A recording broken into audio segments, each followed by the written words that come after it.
vuelta siendo las 10:03 para seguir en este programa matinal construyendo, ¿cierto?, conversaciones que sin duda a todos nos interesan, Pat.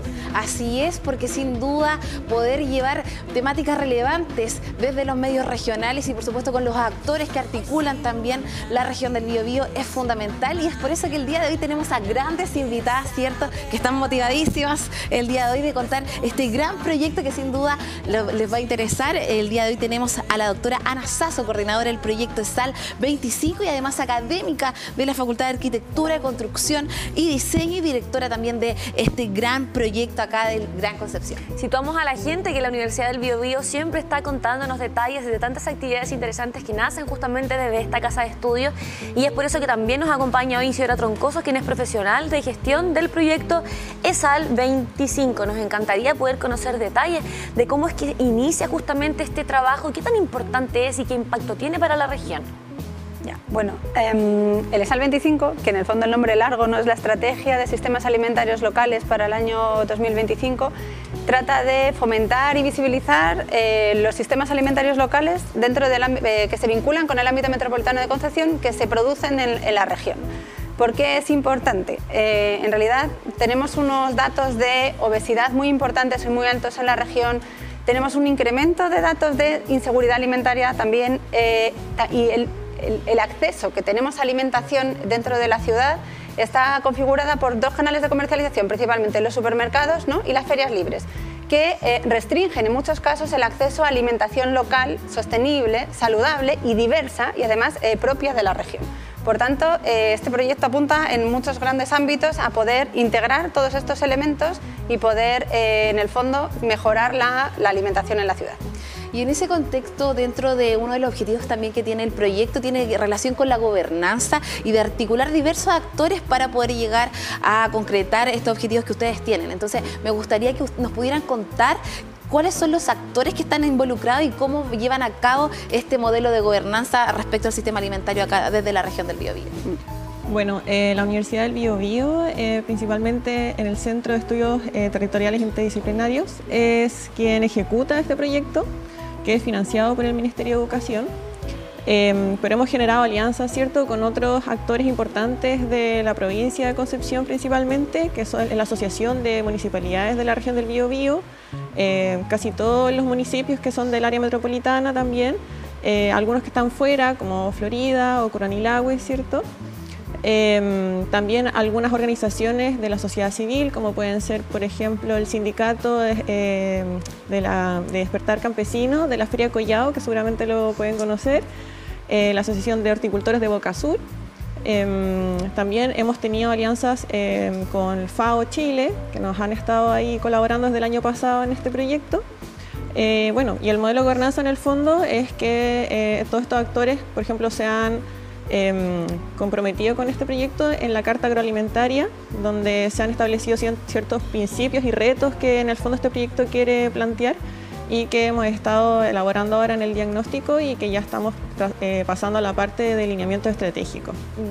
Ana, vemos la realidad que se vive en nuestro país, ¿no?, de la mala alimentación. Muchas veces se comenta que la mala alimentación probablemente es mucho más cara que la alimentación tradicional. La gente está acostumbrada a consumir cosas que probablemente van en desmedro de su propia salud. Y en este caso, ¿cuál es la importancia justamente de crear estrategias para una buena alimentación? Bien, bueno, en primer lugar hay que generar un acceso adecuado a la alimentación saludable, ¿no? Porque por mucho que nosotros queramos, si no podemos tener acceso ni espacial, ¿no?, de proximidad, ni económico, estamos mal. Entonces es cómo conseguir conectar el campo y la ciudad, esa producción sostenible, agroecológica, que además ahora se está promoviendo tanto desde el espacio central, ¿no?, desde el gobierno central como desde el propio gobierno regional, cómo eso llega a la ciudad de forma asequible y a todas las personas. Y por otra parte es necesario trabajar los patrones de consumo, en el fondo que las personas en realidad decidan, ¿no?, poder optar por estas nuevas opciones. Pero si no les damos la opción de poder acceder, por mucho que queramos, no van a poder hacerlo. Por tanto, son estos dos factores, mejorar el acceso y mejorar también la conciencia, ¿no?, y el conocimiento de que cualquier cosa que tú estás comiendo, en el fondo, impacta en tu salud y también, por otro lado, impacta en el territorio. Y en ese contexto vemos que la colaboración es un punto fundamental para poder llevar a cabo esta estrategia desde el punto de vista alimentario. Me gustaría un poco conocer cuál ha sido el diagnóstico en base a todo el trabajo que ya han realizado hasta la fecha, de cómo poder implementar ciertas acciones para obviamente llegar a concretar de manera positiva el proyecto. Bueno, es harto. Lo que pasa es que el diagnóstico igual ha sido un trabajo muy grande porque nos hemos enfocado en ver el sistema alimentario en su conjunto, ya no solamente en la producción o en el acceso, sino producción, cómo se distribuye y cómo accedemos a ello y también cómo la gente está, o sea, cómo está impactando en la salud de las personas. Bueno, y en eso vemos que principalmente hay un sistema alimentario local, es decir, hay una producción local de alimentos acá en el área metropolitana y también en la región, que es muy importante, que uno creería que no hay, pero sí hay, que además son productos limpios. Dentro de esos problemas está muy fuerte el cambio climático, ¿cierto?, que está afectando mucho la producción. Hay canales de comercialización, pero que falta por fortalecer. También vemos de que se ha habido un fuerte impacto por el aumento de precio de los insumos de la producción, ¿cierto? Eso nosotros lo hemos resentido en el precio de los alimentos. También, como decía Ana, que falta un poco de acceso, ¿cierto? Son muy puntuales los lugares donde podemos encontrar alimentos locales y agroecológicos y campesinos en la ciudad, que son las ferias campesinas, que son algunos locales comerciales dentro del centro de Concepción, pero no funcionan todos los días, entonces las ferias campesinas sobre todo, entonces falta un poco ahí de acceso. También vemos que la gobernanza está fragmentada, es decir, no hay una organización sólida que nos permita desarrollar políticas a largo plazo para poder fortalecer estos sistemas.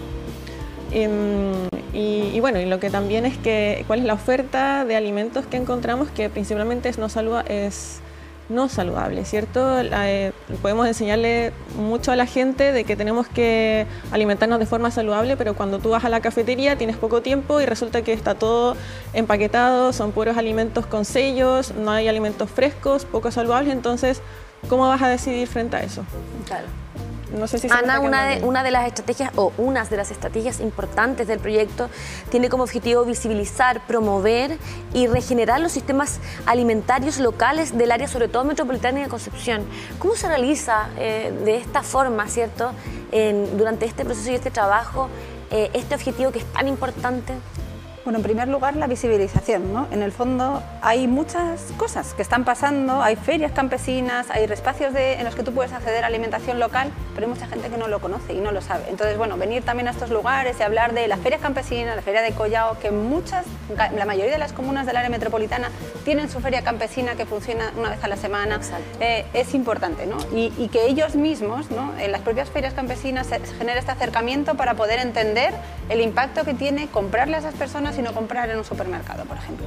Eso para empezar. Y luego fortalecer implica que en base al diagnóstico desarrollado generar unas estrategias que permitan ayudar a orientar políticas públicas de escala comunal, ¿no? En el fondo el proyecto tiene una escala metropolitana porque tratamos de entender que hay comunas productoras, ¿no?, por ejemplo como Santa Juana, que producen más, o Hualqui, y otras que son consumidoras. O sea, en Concepción no tenemos suelo agrícola, por tanto necesitamos entender a escala metropolitana que hay unos equilibrios en el espacio territorial.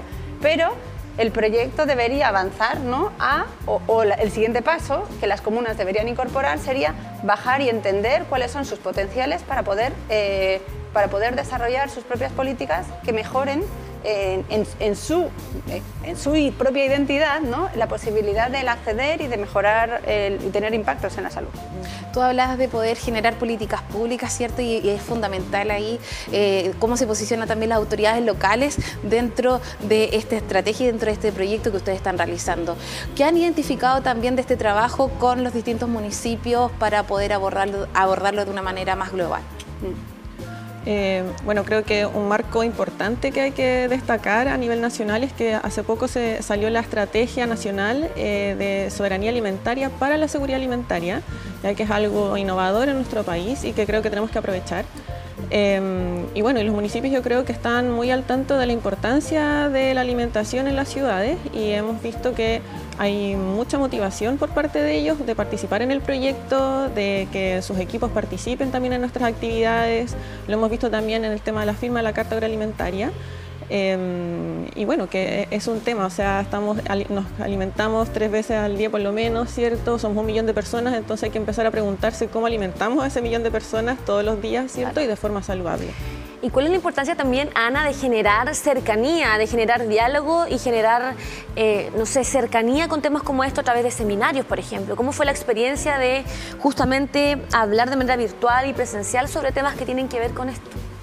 Bueno, fue un paso importante porque aparte de esta difusión más general, considerábamos que era importante que cualquier persona, no solamente la gente del proyecto, los académicos que estamos involucrados, sino cualquier persona entendiera realmente lo que hay detrás de todo lo que es estas partes que llamamos cadena alimentaria, que en el fondo suena como al alimento se mueve, pero es que hay muchas más cosas implicadas, ¿no? Estuvimos haciendo seminarios sobre cómo era la producción, la transición agroecológica, qué implica, para que todo el mundo entendiera cuáles son las implicancias de tomar esas decisiones, ¿no? De los circuitos cortos, cómo poder, qué implica tener un circuito corto, que hay pocas personas entre medias, que no hay pocas personas entre medias, hablar del derecho a la alimentación que todos tenemos y que debería estar incluido incluso en la Constitución, ¿no? El derecho a una alimentación sana y saludable, y un montón de factores también vinculados con el tema de la gobernanza y las redes que considerábamos que eran una capacitación que toda persona, todo ciudadano y ciudadana debería tener para poder tomar una decisión consciente, ¿no? a la hora de alimentarse, en el fondo. En el fondo la alimentación no solamente es un acto de alimentar tu cuerpo, sino también es un acto político a la hora de decidir dónde estás comprando y qué estás comprando. Así es como mencionas tú, es como un acto político en ese sentido. Y cuando indica esto, para ti, ¿cómo ha sido también el trabajo con los agricultores que muchas veces, porque están alejados de las grandes ciudades, no tienen acceso muchas veces a capacitación o a poder abordar este tema de una manera más amplia? ¿Cuál es la visión de ellos y cómo se han sumado a este trabajo? Bueno, la verdad es que yo creo que los agricultores, sobre todo el área o los que están cerca del área metropolitana y con quienes hemos tenido la posibilidad de trabajar y de encontrarnos, cuando les hemos mostrado cuál es el impacto que ellos tienen en la alimentación de la ciudad, claro, se sorprenden, sobre todo los que no están dentro del área urbana, porque no habían visto el rol que ellos tienen en la alimentación de las personas que aquí habitan.